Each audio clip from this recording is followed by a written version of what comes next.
Okay, I think we're going to get started with our webinar. So, my name is Mike Tholfsen. I work on the Microsoft Education team, and we have a bunch of product managers from the education team here today, and we're going to be giving you a What's New in EDU update, chock full of Reimagine goodness as well. And so here's the agenda for today. We've got Reimagine Recap, which I'll be talking about. We have What's New in Teams EDU, What's New in M365 EDU, and then a Q&A. So to start out, the Reimagine Education event, February 9th, last week. Hopefully some of you saw it. If you didn't, we'll give a quick recap. The big announcement was this new category we're calling Learning Accelerators. It's a new part of M365, and as it says here, we're trying to streamline creation of content, review, analysis, a lot of practice, and then we also want to roll this out across a bunch of different categories. So as an example, if you've seen Reading Progress and Reading Coach in the past, think of those two things together as a learning accelerator. We also have Search Coach that just rolled out, and we're working on Search Progress. And then we announced some new ones around math and speaking. In addition, there's Reflect, which is a foundational skill if you look here on the slide. And then wrapping those all together are Education Insights. And so if you look at these three little bullets up here, talking about the power of learning accelerators, this is how you should think about them.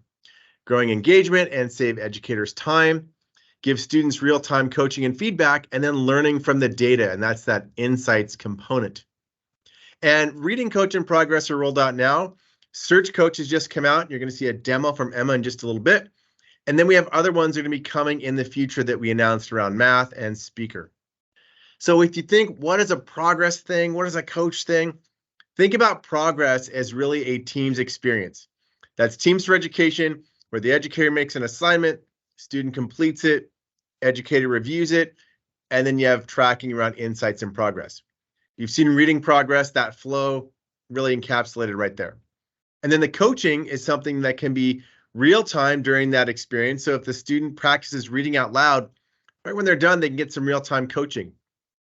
Now, the way to think about coaches are they're part of teams in this progress flow. So Reading Progress and Reading Coach, they'll have Speaker Progress and Speaker Coach. But these coaches can also live outside of teams. Today, you can do a Speaker Coach experience inside of PowerPoint.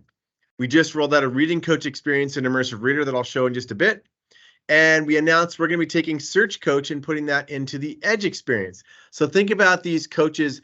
They can exist in teams or out of teams. And just a visual flow, this would be that team's progress experience, and that flow of teacher creates that assignment, student works on it, teacher reviews it, and then teacher tracks for progress and insights. And you might insert a coach into here for that real-time feedback and help if a student needs it. This is a quote. I love this quote. We had this in the event. This is an educator who's been using Reading Progress in the classroom. And he says, with this technology, it's like there's 20 extra teachers in one classroom. So that's what we're really trying to help. We're trying to help teachers scale out and let students get additional real-time coaching and feedback. So the high-level recap and how we're going to frame today before we get into the demos, just to make sure you understood the set of announcements, because we made a lot at Reimagine. The learning accelerators that I just talked about. Reading Coach is now available in Immersive Reader and M365 apps, and I'll show that in just a bit. Reading Progress is going to add comprehension questions. Big announcement, Insights Premium is going to be free to all, whether you're a school, a district, or a country. That's been a paid offering in the past. Now things like Reading Progress data, assignments data, Reflect data, all is going to be free and rolled up at scale. And then some Windows 11 announcements. So things like Clever and Google Sign-In are going to be much easier on a Windows 11 device. And we're rolling out some fun education themes for Windows 11. So moving us along, what I'm going to do now is hand off to Emma Gray, product manager in Vancouver. I'll let Emma give a little background on what she's going to talk about. And Emma, I'm going to hand it off to you. Excellent. All right, so I'm going to talk about Search Coach in Microsoft Teams for Education. As Mike mentioned, this is one of the many learning accelerators that we announced as part of Reimagine last week. And while each learning accelerator has its own skill that it focuses on, Search Coach doesn't teach reading or writing or math or speaking, sorry, not writing, but it's all about information literacy. And so how students can better ask questions on the internet and discern the quality of the content that they're able to find once they make their searches. So I'm a teacher here and I'm in the general channel of my class team. I'm going to click add a tab and I'm going to add Search Coach and install it across the top. So you can see here we come up with a great about page. I'll hit save and it shows up at the very, very top of my tab. Now I'm going to expand that tab so that we can see everything better. And what I can see here is that it's more than just a search box like you might expect. We have a full description of different domain filters, file types, date ranges, operators, and even a built-in fact-checking filter. And now a teacher can create custom filters as well so that their students, when they're searching things in class, can look from a specific range of sites. Now, this is exciting because a lot of these functionalities can be found in traditional search engines as well, but it's harder to expose this functionality in your traditional Bing search or Google search. And so say I'm a student and I'm going to look up, are cats better than dogs? Search Coach is going to do a number of things here. First, it's going to identify that I might not have phrased my search quite as neutrally as I could have. So I'm going to zoom in here and you'll see that it's caught that I said better than, and that might impact my results. And as we can see here, that appears to be true. All the results have cats being better than dogs. Now, if I were to change this query around, we're going to notice something different. All the results are dogs being better than cats. So Search Coach was right. I'm impacting my results based on the question that I'm asking. Search Coach has a number of search tips that show up as part of this process, and students get query by query feedback, as well as some research-backed rotating tips that show up in Search Coach as well. Shifting things around, say I'm looking up nuclear fusion. There we go. And I want to do some research, but I want to make sure that I'm looking from sites that are credible and maybe more about the most up-to-date research. I can choose here to filter only by EDU sites, which are sites that are typically run by colleges and universities in the US. We can see here that we sort of have the anatomy of a site explained to us underneath each result. So likely trustworthy because it's run by a college or a university. Domains, so learning a little bit more about what EDU means, when it was last crawled by the search engine, and also the country of origin. Now, if I'm more interested in recent news about nuclear fusion, I'll see something else, and that's these NewsGuard ratings that show up on many different websites. NewsGuard is a third party that we've partnered with, and they rate many sites from all over the world that post news regularly. And what you can see is NewsGuard, when you select it, has a full credibility and transparency report card that affects the ratings of certain websites. And this allows students to figure out how credible or potentially how cautious they should be about a certain website. Now we go down, looks like there are a lot of really reputable sites that are ranking nuclear fusion. But if we were to see here, some websites might not provide the names of content creators. And so maybe I should be a little bit more cautious about where this content is coming from. Now, of course, this is how my students might use Search Coach in class, but as their teacher, I also get access to insights.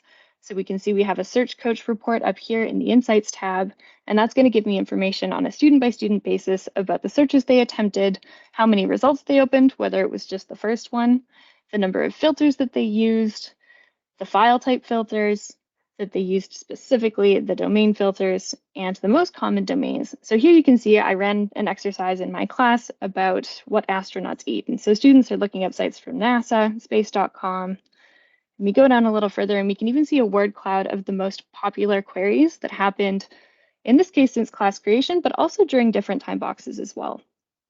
We also have resources that have gone up, and Mike's going to share some links to those as well coming up, all to support you in using Search Coach in the classroom more often.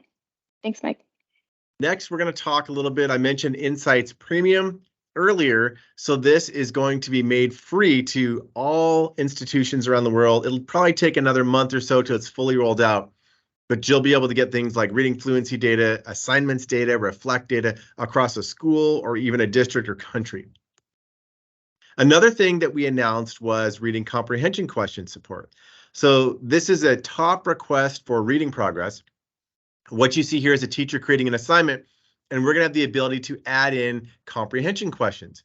And so this will allow a teacher to have a student read out loud and then answer some specific comprehension questions. We'll have a preview of that in spring. The other one that we're actively working on is reading with expression, also known as prosody. So here's an example where automatically we can highlight monotone reading if students are ignoring punctuation, like blasting past a period or a question mark, at least in English, or if they're pausing in the middle of reading, which can happen with people who aren't as fluent readers. And you'll see right here, we're going to have a new experience where you can look at accuracy, expression, or comprehension, all in the same reading progress assignment. So that's going to also be previewing in spring. And now I'm going to turn it over to Sam Fisher, who's going to talk about maybe one of our most exciting announcements in a long time that a lot of educators have asked for a long time. So Sam, I'm going to turn it over to you and feel free to take control. Okay, perfect. So I'm going to be talking about Classwork, which is our new curriculum management tool in Teams. We're so excited about this one. What this does is it's a brand new app that's going to show up on the left rail of Teams that's going to allow educators to create and organize curricula resources all in one place. So I'll navigate forward and show actually a video demo of this and just kind of talk you all through it.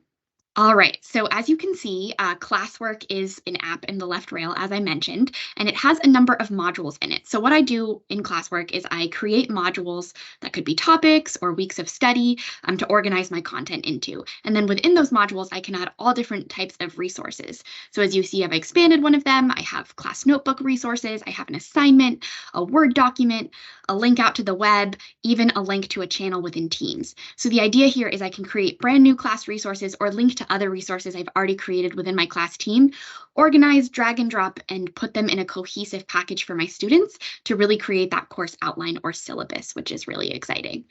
This is the educator view that you're seeing here. So in that assignment, I can even see which assignments are ready to grade. I'll now show what it looks like to create a brand new module from the beginning. So this is the empty state. I can add a name for my module and a description to let my students know what we're studying. And then I can just get started by adding content and arranging it in the order that I want to. As I mentioned, when I go to add content here, I can select existing content or create brand new content, which is exciting too. So whatever my workflow is, Classwork is built to support that. In this case, I'm going to select an existing assignment from my class and make sure I'm adding it to this module. So once I go ahead and add it, it's going to show up there. Another thing to call out is that this module is in a draft state. So all of the content that I create here will not be available to my students to see until I publish it intentionally and make that possible for them to see it. This was big feedback we got from educators, is that they wanted to make sure they had sort of their teacher-only way of collaborating and building out content before sharing with students. Another thing that I want to show is the ability to pin a module. So in this case, I'm pinning the top module here, but it could be any module. It could be the 8th module on the list. Maybe I'm on week 8, and I want my students to be able to see that one at the top, have that one be the first one that loads. I can also pin whatever is the most relevant content for my students to see. So the goal of Classwork is really to allow the educator to design and organize and curate their course in the way that they want to. And instead of having to go to a bunch of different apps to get their work done, students can see everything in one place, which is really exciting. And the next thing I'm going to be talking about is gradebook improvements. So I'm actually going to do a live demo of this piece. So I'll start sharing my screen shortly, but we have 2 really exciting new updates here. That we have a brand new grade settings experience that will allow you to set up average grades for students and weighted grading categories. Awesome, perfect. So as you can see here, I'm actually already in the grade settings, but I'll navigate back to the grades tab to show you what this looks like. I'm logged in to my class team as an educator, and I've navigated to grades. I could also navigate to assignments here. So the cool thing about the assignments in grade settings is that I can access them from either the assignments or the grades app, which is awesome. As you can see, I have my average grades for all of my students here, but currently students cannot see average grades in Teams. However, with this new feature, they will be able to if the educator allows. Ooh, whoops, didn't mean to do that. But with this gear icon here, I can access the new assignments and grade settings experience. So now, as you see, I have this brand new grade settings down here. The first is average grades, so allowing students to view their average grades, which will let them see their grades, see their trend over time, see how they're doing, which is really exciting. So not all educators want their students to have access to this information, but for the ones that do, I now have the ability to toggle this on or off in the grade settings. And this just allows students to really be in control of their learning and know how they're doing in the class. The other really cool feature is weighted grading categories. So if I go ahead and turn this on, this is going to allow me to create different grading categories for my class and assign them percentages. And then the final grades for the class will be weighted according to those percentages. So I could have a final exam category, a weekly reading category, and essentially assign different kinds of importance or different weight to different types of assignments. So if I turn this on, I can create new grading categories here. I'm going to create a homework category and make that worth 60% of students' grades. As you'll see, I need the percentages to add up to 100 before I can save. So I'll create an exams category as well, where those will be worth 40% of the grades. Now, when I save these will show up in the gradebook, and then also whenever I'm creating an assignment, I'll have the option to add a grading category. So my students will be able to more clearly see which assignments are going to impact their grade the most. So I'll go ahead and save those, and now those are going to show up in my class team and I can start using them. So 2 really awesome new features here that just make grading more accurate and streamlined for educators and students. So the next feature I want to talk about is the automatic lowering of raised hands in meetings. Some of you might have heard about this one, but this is super exciting. Everyone has had that experience where a student raises their hand in a meeting and they talk and they forget to put it back down, and then you don't know who's first in line to talk. So now if you unmute yourself and talk in a meeting and you had your hand raised, Teams will let you know that your hand is going to be automatically lowered. You do have the option to keep it raised, but this is just awesome in case you're the type of person who forgets to lower your hand after speaking in a meeting. I know I personally do all the time, which is really exciting. This is coming in desktop and it'll be here next month. And then the next feature to talk about is the new webinar experience, which we're actually utilizing today for the What's New in EDU webinars, which is really cool. But a dedicated landing and registration page, I can put that cool banner up there. I have the ability to track and manage attendance and see who's coming. I have the ability to have speakers and bios there. Just a bunch of new improvements that make the webinar experience just a lot easier to use and a lot more user-friendly. So we're excited about that. I'll now hand it back over to Mike to talk about some other new features. Okay, so M365, what's new? And one of the most exciting announcements from the Reimagine event is that Reading Coach is now available in some of the Immersive Reader apps in M365. That includes Word for the Web, OneNote, Teams assignments, and Flip. And we're bringing it to more and more places, but I'm going to go and share my desktop and show a demo of how the Immersive Reader in Word for the Web works. So I'm here in Word for the Web, and we already have Immersive Reader, which hopefully you're familiar with. If I go to the View menu, I click on Immersive Reader. So this pops up, our good friend, the Immersive Reader. I'm not going to do a full demo, but I am going to show the Reading Coach. So if you go over in the upper right and choose Reading Preferences, there's a new option with a nice gold new box, and I turn this on. And when I do, you'll see that the play button has changed into a microphone down here at the bottom, and it says Start Reading. So what I'm going to do is click this, and it pops up the little Welcome to Reading Coach, tells me to make sure my microphone has access, and I can read out loud up to 10 minutes and then stop when I'm done and get practice steps. So I'm going to click Start Reading and get a countdown. And I'll start reading out loud. The study of Earth's landforms is called Physical Geography. Now I'm going to hit stop. I'm going to switch here. We're not going to finish this. I'm actually going to flip. We're going to pretend I read the whole document and flip ahead.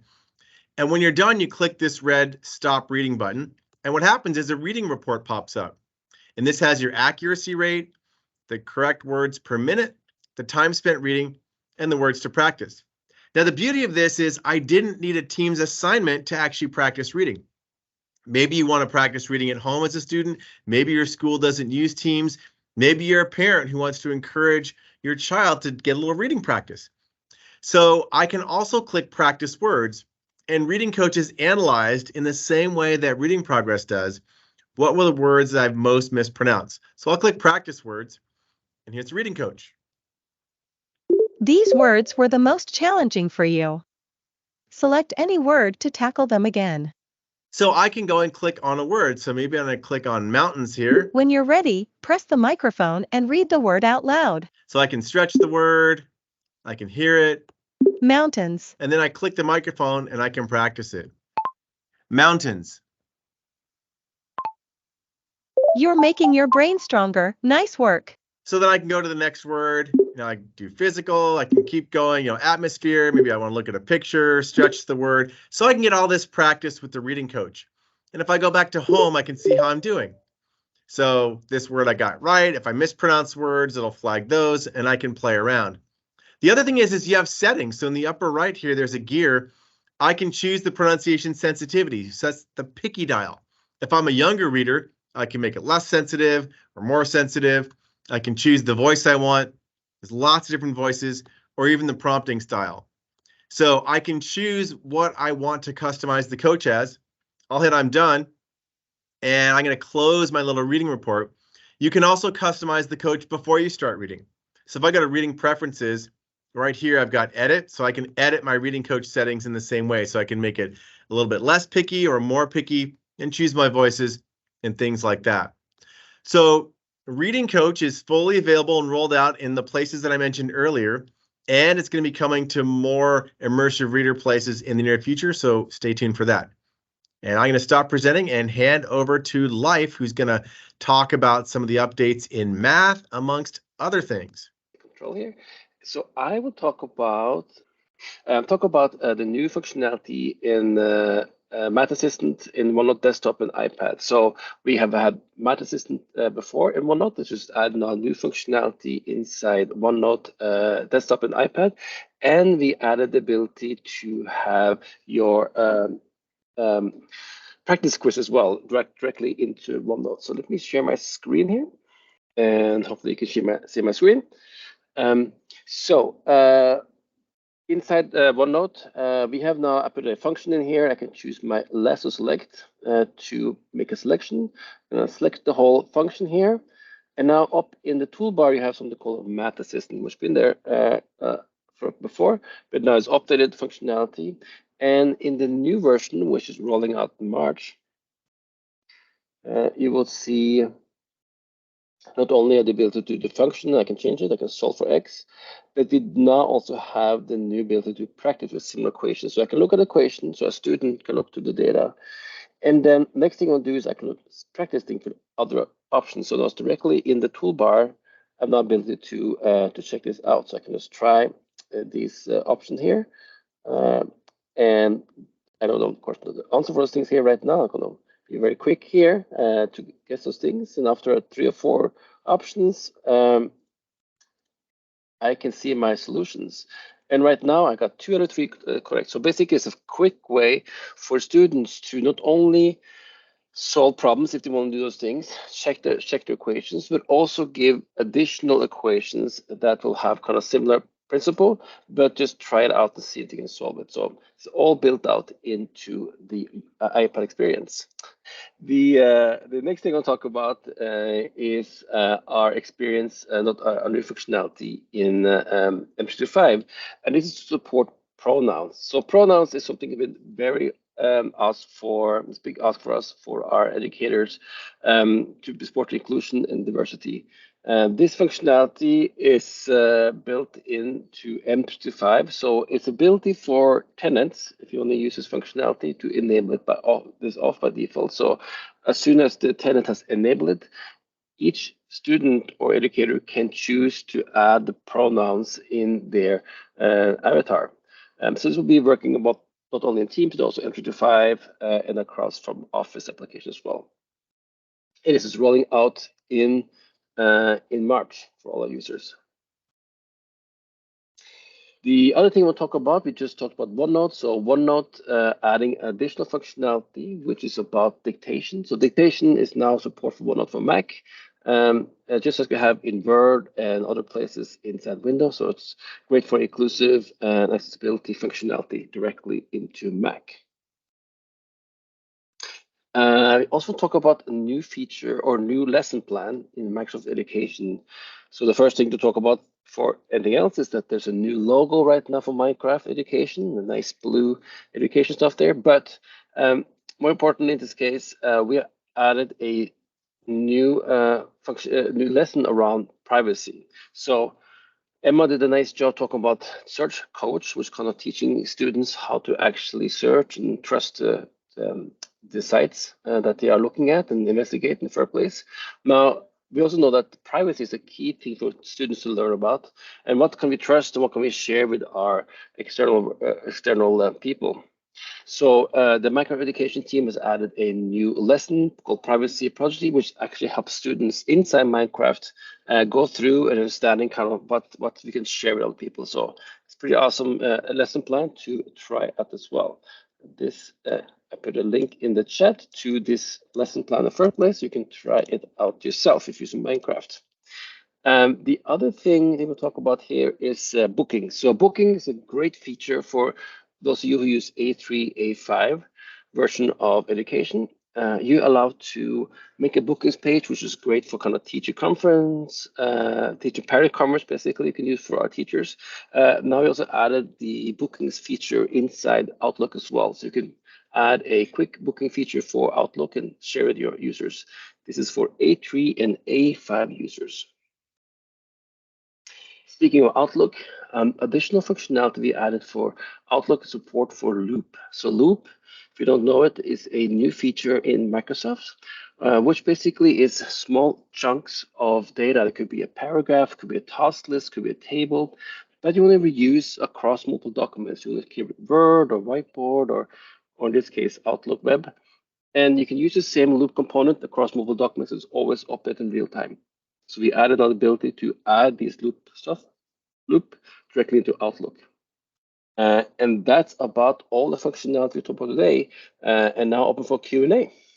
And we also have, while we're doing Q&A, what I'm just going to do, I'll move forward on a couple of slides because there's some, people want to get a copy of the deck and the link.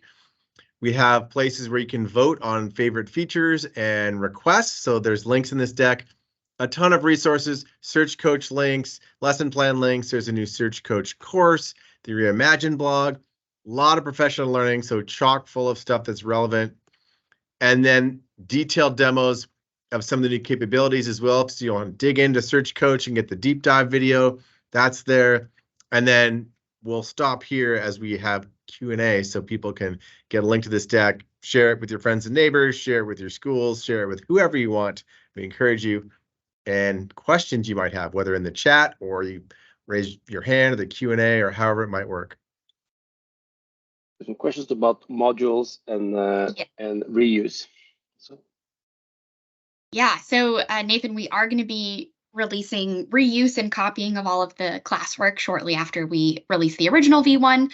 And the way that we're going to do that is things are going to be copied over into the new team. So for example, if you had a file that was previously permissioned for that class, it'll be copied to the new team. So it'll be permissioned for the new owners and the new members. Assignments will be copied in a draft state. If it's a group assignment or an individual assignment or something like that, all of the students will be wiped from that and the teacher will have to reset that for the new class. So pretty much as you would think, we're not copying over any student information or posts or anything that's specific to those team members, but more just copying over that content, and then the educator might have to make some modifications. There's also a question, I'll just answer it. Someone had asked about Loop in Teams channels, and it's not currently supported today. It's only in chat, but I know that the Teams team has heard this feedback, and I think it's something that will come in the future. We just don't have a date when. Can you share modules across classes like you can with assignments? We're still figuring out the details of exactly what that'll look like. What you will be able to do, kind of like with assignments, is copy from any other class that you're an owner of. So if I'm teaching maybe multiple sections of algebra or something, I could absolutely copy over from those teams to the other teams and have a baseline for my content. Probably what we won't be supporting right away is like having a master module that is updated in all of the teams, just for some of those things that we talked about with wanting to make sure we're keeping student information separate and things like that. But we're still actively looking at how we're going to support all of those different scenarios. We have grade levels that don't use points. Good question, Kevin. So Leif and I have talked a lot about this. We're still kind of exploring what we want to do and how we would want to support this. But stay tuned. We definitely have some more grading features that will make grading more flexible coming in the future. So stay tuned for future announcements on that one. So thank you very much for joining, and have a good one.